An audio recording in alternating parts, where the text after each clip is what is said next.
शिशोस्थानी परमेश्वरी व्रत कथा अध्याय 12। यं ब्रह्मा वरुणेन्द्र रुद्र मरुतः स्तुन्वन्ति दिव्यैस्तवै वेदैर्सङ्गपदक्रमोपनिषदैर्गायन्ति यं सामगा ध्यानावस्थिततद्गतेन मनसा पश्यन्ति यं योगिनः। कुमारजी आज्ञा गर्नुहुन्छ हे अस्ते मुनि। त्यसपछि हिमालय पर्वतले आफ्नी पत्नी मेनका गर्भिणी भएको थाहा पाई अत्यन्त हर्षपूर्वक आफ्नो मर्यादा अनुसार उचित कर्म गराइदिए। 10 महिना पुरा भएपछि मेनकाको गर्भबाट हिमालयकी कन्या जन्मिन्। ती कस्ती कन्या भने 1000 सूर्यको जस्तो तेज भएकी, रक्तवर्ण र कोमलङ्ग एवं परम सुन्दरी, पद्मपत्र जस्ता नेत्र भएकी 32 लक्षणले युक्त कन्या जन्मेको देखेर हिमालयले वशिष्ठ प्रवृत्ति ऋषि र गर्ग आदि ज्योतिषहरूलाई डाक्न पठाएर विधिपूर्वक न्वारण गराइदिए। अनि वशिष्ठ प्रवृत्ति ऋषि ज्योतिषीहरूले बिदा हुने बखतमा भने, हे हिमालय, यस बालिकाको नाम पार्वती राख्यौ। हे गिरिराज, तिमी धन्य रहेछौ। यी बालिकाले श्री महादेव स्वामी पाएर 14 भुवनकी स्वामिनी हुनेछिन्। समस्त पापी र दुष्टहरूको संहार गर्नेछिन्। तिम्रो श्रद्धा भक्तिले हामी सन्तुष्ट भयौँ। अब आज्ञा पाए आफ्ना आफ्ना आश्रममा जाने थियौँ। यति वशिष्ठ आदि ऋषि ज्योतिषीहरूले यस्तो भनेको सुनेर हिमालय पर्वतले प्रसन्न भए नाना मणि माणिक्य सुवर्ण द्रव्य आदि दक्षिणा दिए प्रणाम गरेर बिदा दिए। अनि समस्त आगन्तुक र वशिष्ठ प्रवृत्ति ऋषि ज्योतिषी आफ्ना आफ्ना आश्रममा गए। त्यसपछि पार्वती शुक्ल पक्षका चन्द्रमा झै दिनदिनै बढेर ठुली भइन्। तिनी खेल्दा पनि शिव पूजा गरेर मात्र खेल्दथिन्।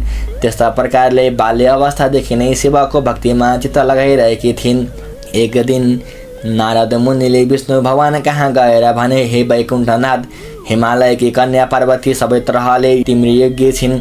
कस्ती भनी लक्ष्मीभन्दा पनि सुन्दरी 32 लक्षणले युक्त भएकी ती कन्यासँग तिमी विवाह गर।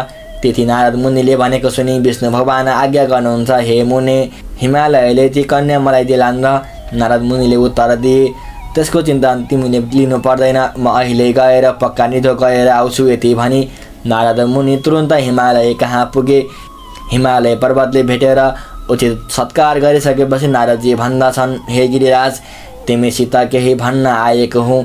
तिम्री कन्या पार्वती वैकुण्ठनाथ विष्णुलाई दियौ। यति नारद मुनिको कुरा सुनि प्रसन्न भएका हिमालय पर्वत भन्दछन्, हे मुने, यो अत्यन्त उत्तम कुरा भन्यौ। तिम्रो आज्ञाले मेरी पुत्री वैकुण्ठनाथ विष्णुलाई दिए। अब तिमी विष्णु कहाँ गएर यो कुरा भन। यति हिमालय पर्वतले भनेपछि नारद मुनि वैकुण्ठ गएर हिमालयसित भएको सबै कुरा सुनाए। अनि हिमालय पर्वतले आफ्नी कन्या तिमीलाई दिन्छु भन्ने यदि नारद मुनिको कुरा सुनेर विष्णु प्रसन्न भएर, हे नारद, तिमी धन्य रहेछौ, अब आफ्नो आश्रममा जाऊ भनेर बिदा दिएपछि नारद मुनि आफ्नो आश्रममा गए।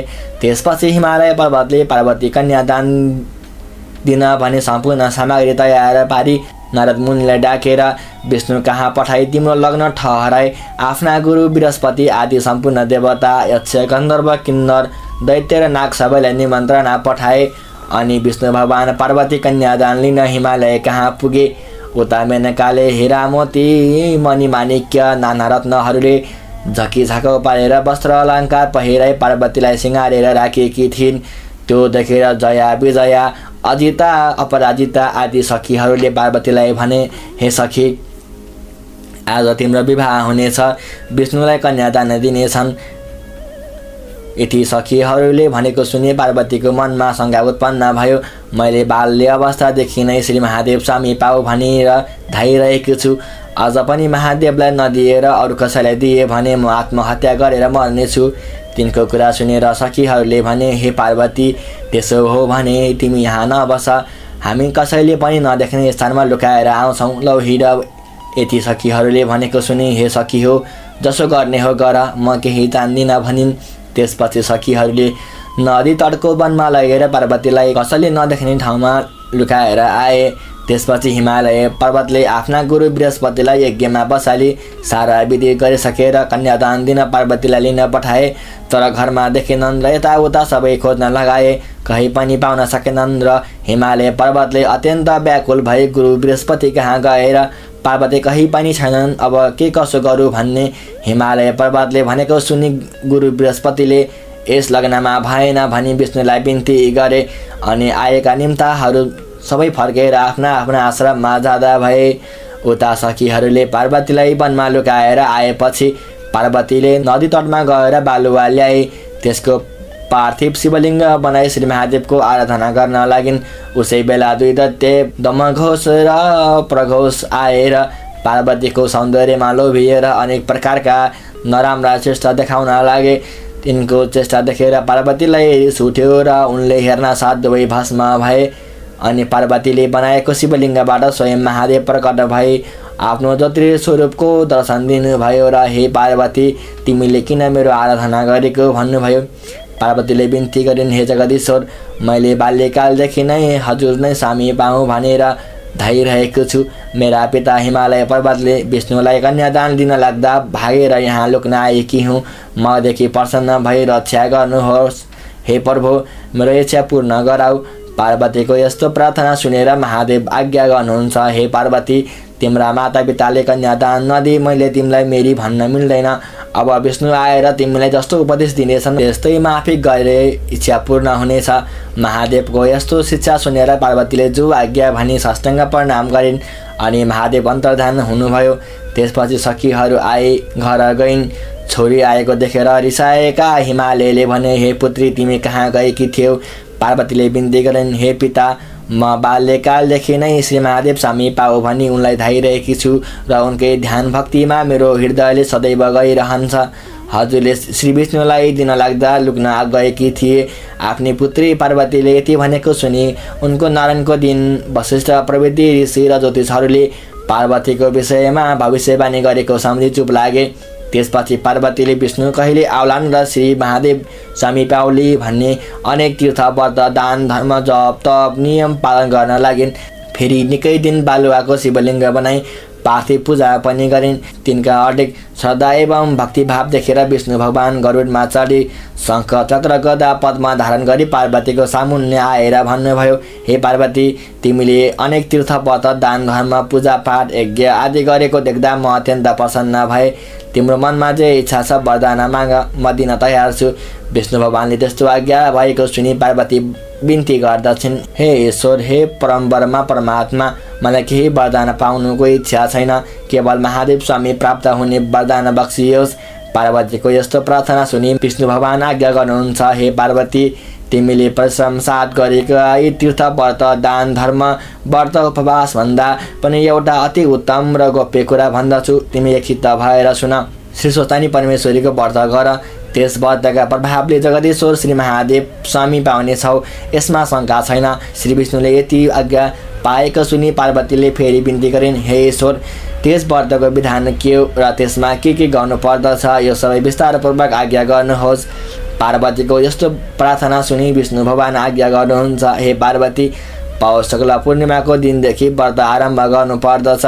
एक दिन पहिले नै हात खुट्टाका नङ काटी स्नान गरी पवित्र भई एक भक्त रही एक चित्त गरी नित्य मध्याह्न कालमा श्री महादेवको पूजा गर्नु पर्दछ र एक महिनापछि माघ शुक्ल पूर्णिमाको दिन अष्टोत्तर 100 रोटी, अष्टोत्तर 100 अक्षता, अष्टोत्तर 100 बेली पुष्प, अष्टोत्तर 100 कुटका सुपारी, अष्टोत्तर 100 पान र जात जातका फलफुल नैवेद्य आदि सबै वस्तु तयार गरी आश्रममा ओमकार लेखी गङ्गाजलले स्नान गराउनु र श्रीखण्ड रक्त चन्दन लगाई पीताम्बर वस्त्र पहिराई धूप दीप नैवेद्य कस्तुरी भेटी दक्षिणा चढाई बोधसोपचारले वा पञ्चोपचारले पूजन गरिसकी स्तोत्र पाठ र जप ध्यान गरिसकी अर्घ्य दिनु।